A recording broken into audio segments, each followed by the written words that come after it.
Kemudian kita masuk ke urutan yang ketiga. Ya. Danau Anak Laut Indah, Desa Gosong, Telaga Barat, Kecamatan Singkil Utara, Kabupaten Aceh Singkil. Selamat untuk Aceh Singkil. Assalamualaikum warahmatullahi wabarakatuh.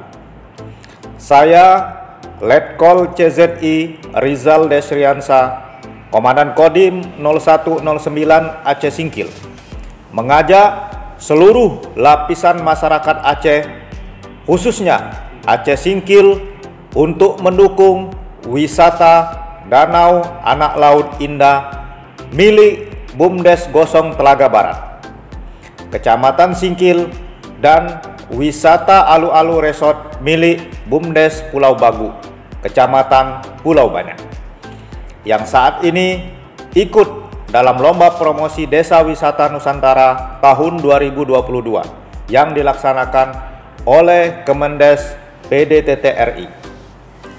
Cara mendukung, kita terlebih dahulu mendownload aplikasi yang bernama Desa Wisata Nusantara di Play Store. Setelah mendownload aplikasi tersebut, lalu buka dan cari kategori pantai. Kemudian klik dan nanti tampil wisata Provinsi Aceh.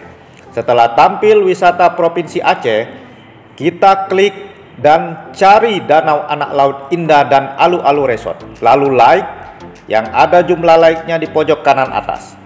Dan nanti bisa juga kita lakukan panduan di deskripsi video ini yang akan ditempelkan linknya. Mudah-mudahan dengan dukungan kita semua, Aceh Singkil bisa keluar sebagai juara pada tahun ini. Demikian, wassalamualaikum warahmatullahi wabarakatuh.